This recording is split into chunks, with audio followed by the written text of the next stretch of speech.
Bonjour à tous, aujourd'hui je vais vous expliquer comment passer votre premier hiver au Canada et plus particulièrement au Québec. La première chose à savoir, c'est que l'hiver ici au Québec il est assez long. Donc ça va durer à peu près de fin octobre, début novembre jusqu'à fin mars, début avril. Il va y avoir beaucoup de neige, vraiment, des tempêtes de neige, donc des jours où on va rester enfermé à la maison. Pour ceux qui font du télétravail, on va pouvoir faire du télétravail. Donc au début c'est bien, les premiers mois on est content. Les mois qui suivent aussi, sauf qu'au bout d'un moment c'est vrai que ça commence à faire un peu long et on a hâte que toute cette neige fonde et qu'on puisse enfin simplement ressortir sans avoir un gros manteau, sans avoir ces grosses chaussures et juste sortir avec une petite veste et des petites baskets. Après ça dépend vraiment des années. Moi personnellement ça fait le deuxième hiver que je passe ici. Le premier a été assez, pas difficile, mais il a été un petit peu compliqué parce que je suis pas du tout habituée à l'hiver comme ça. Venant du sud de la France, c'est vrai que c'est un peu nouveau. Mais le deuxième hiver c'est beaucoup mieux passé. Après voilà, c'est comme tout, c'est vraiment une habitude à prendre. Je pense que le deuxième hiver on est beaucoup plus préparé que le premier. La deuxième chose à prendre en compte c'est les températures. Donc bien faire attention à ne pas regarder la température simplement, par exemple 0 degré. Il faut faire attention à regarder le ressenti en fait. Il y a le facteur éolien qui va jouer. Des fois il peut y avoir carrément jusqu'à limite 15 degrés de différence, donc il faut vraiment faire attention à ça. C'est le vent en fait qui va jouer sur le froid et c'est vrai qu'un 0 degré ne va pas être un vrai 0 degré, ça va être en fait peut-être un moins 11, un moins 12. Donc il faut vraiment regarder chaque matin en fait avant de sortir la météo sur son téléphone, parce que sinon c'est vrai qu'on peut avoir de bonnes surprises dehors. Ensuite au niveau du froid, alors c'est pas le même froid qu'en France. Ça peut paraître très très fort, des températures comme moins 20, moins 30, on peut se dire mais comment c'est possible? Un 0 degré en France, ce serait peut-être ici un moins 10 degrés. Peut-être que j'abuse un petit peu, mais c'est pour dire qu'en fait c'est vraiment pas le même type de température.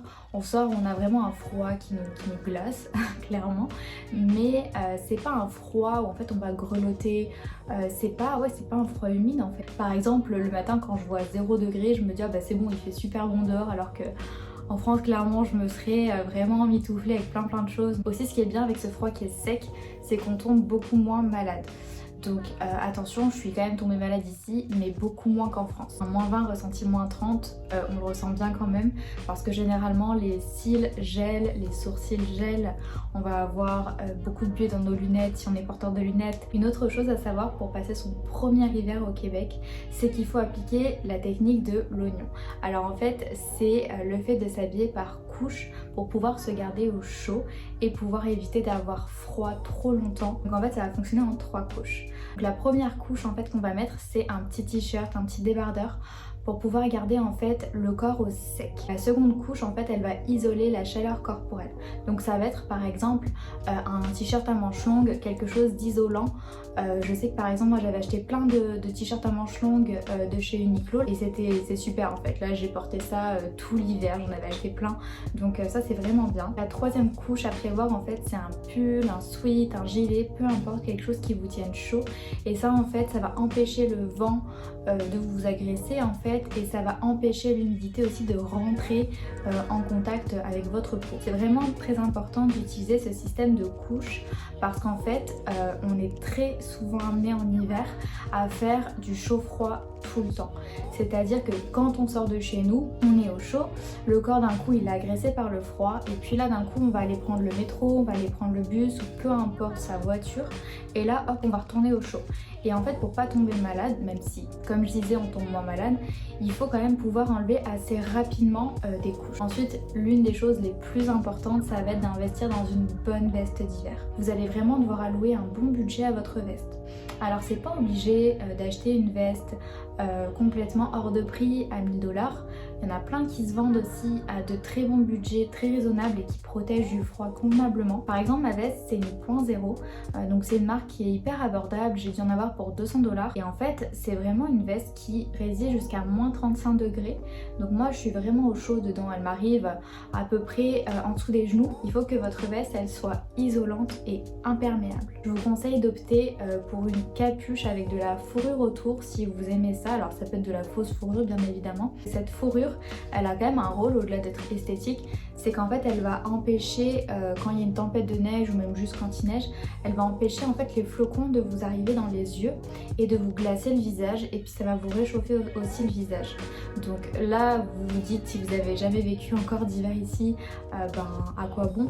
Mais je vous assure qu'en tempête de neige, on voit rien. C'est-à-dire qu'on est obligé de se tenir la capuche, de regarder par terre, d'avancer et on sait pas où on va. Donc je vous conseille vraiment d'avoir une bonne capuche avec une grosse fourrure qui englobe. Ensuite, il faut surtout pas qu'il y ait de couture apparente. Plus il y a de couture, plus l'air rentre dedans. Ensuite, c'est préférable, même si vous n'aimez pas trop ça, qu'elle soit longue. Donc au moins qu'elle arrive en dessous des fesses. Ensuite, il faut qu'elle aille au maximum, si vous pouvez, jusqu'à moins 30, moins 35 degrés, c'est l'idéal. Alors souvent, c'est écrit en fait sur les étiquettes. Après, regardez aussi dans la composition en fait de la veste. De quoi c'est composé, est-ce que c'est du duvet, est-ce que c'est du synthétique, etc. Idéalement, il faut vraiment qu'elle ait des fermetures et des boutons.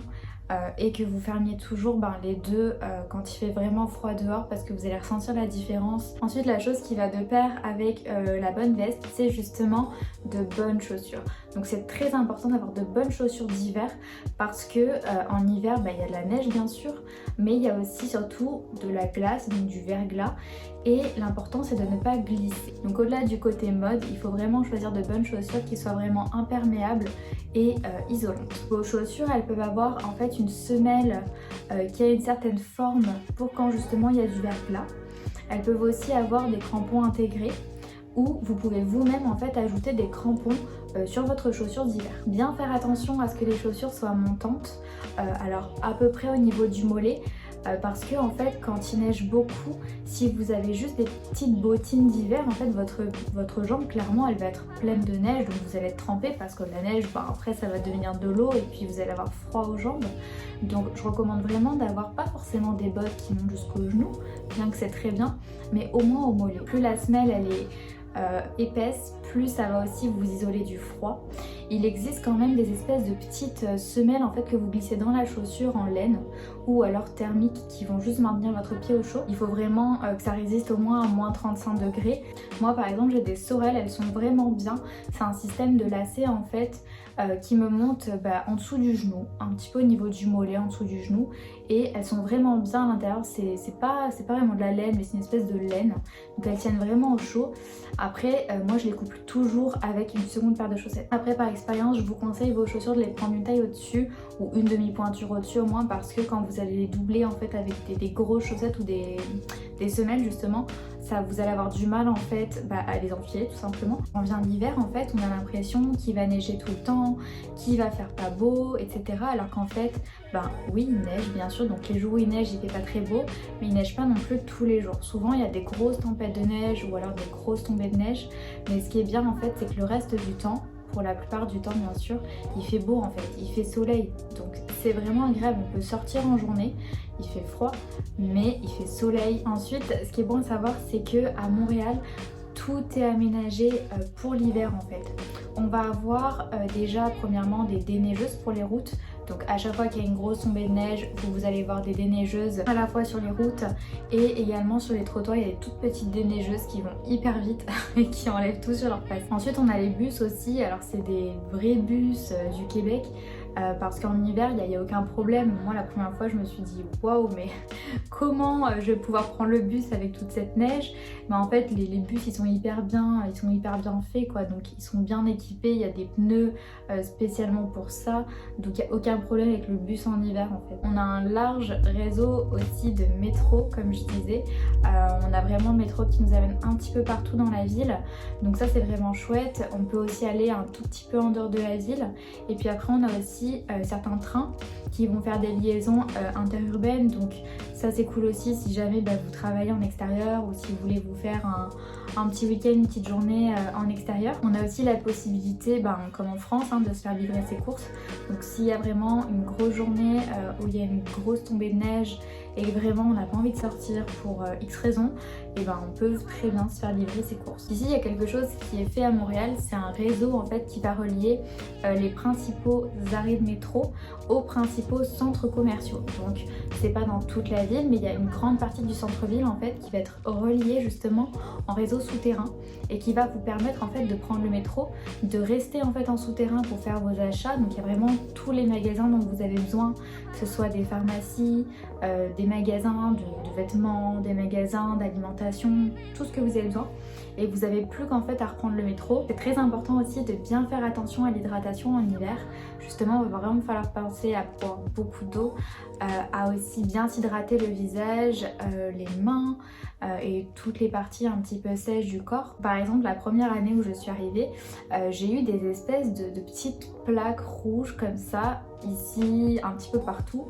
C'était en fait à cause du froid et du frottement en fait de l'écharpe et de la veste qui remonte jusque là, des cols roulés, etc.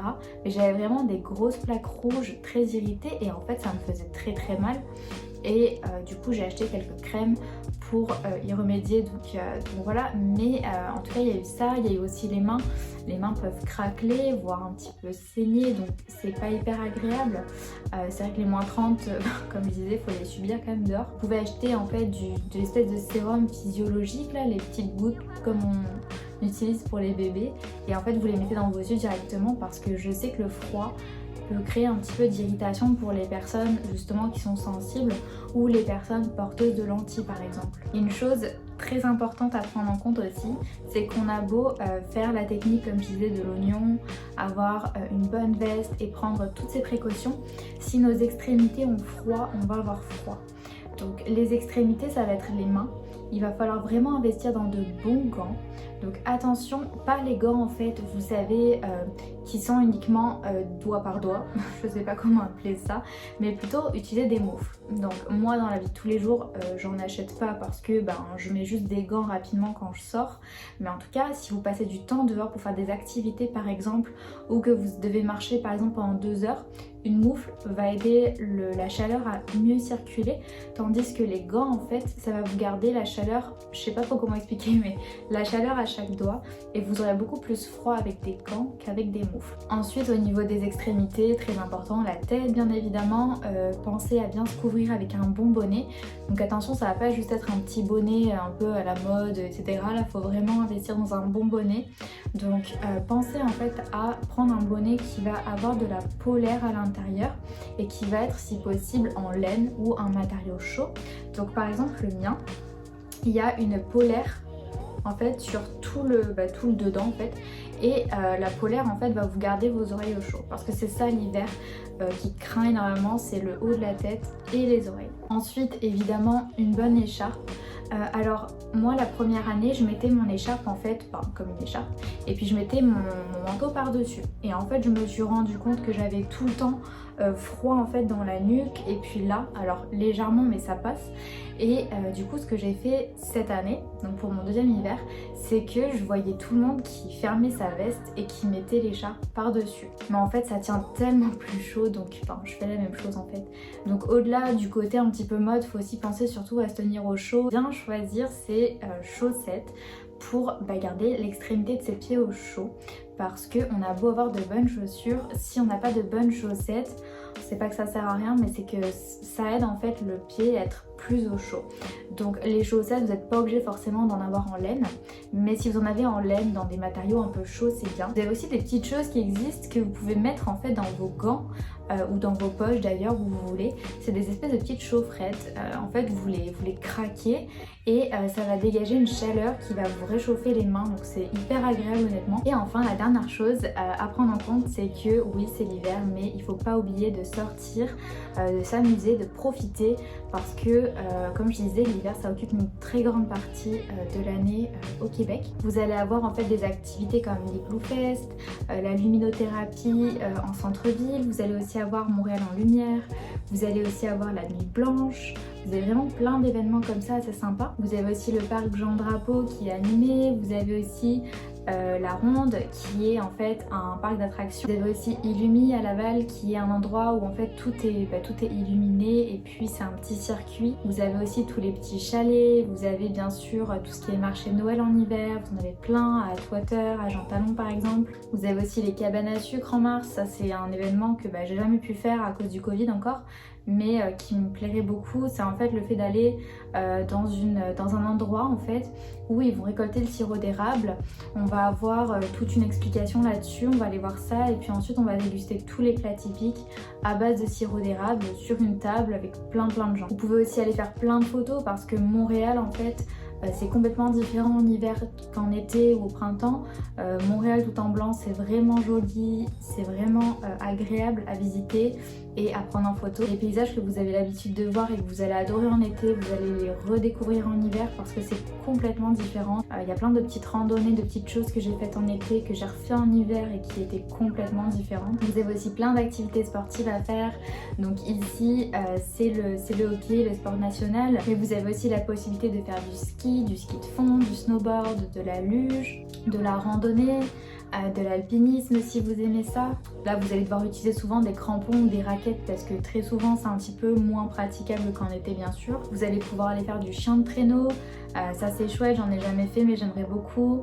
Vous allez aussi pouvoir aller visiter le parc Oméga. En fait c'est un parc dans lequel vous entrez en voiture et il y a plein d'animaux en fait que vous pouvez voir à travers la fenêtre et certains que vous pouvez nourrir vous-même, donc c'est hyper joli. Vous avez aussi les spas nordiques qui sont super chouettes, qui sont en extérieur en fait et vous êtes entouré de neige en fait dans un bain chaud, donc ça pareil j'ai jamais fait mais ça doit être super chouette à faire. Donc l'hiver au Québec ça peut faire un petit peu peur sur le coup mais au final tout se passe bien encore une fois comme je dis si on est bien équipé, si on arrive à prévoir des activités et puis si on arrive à tirer le meilleur en fait de l'hiver en fait qui est finalement très joli et qui peut être aussi très agréable.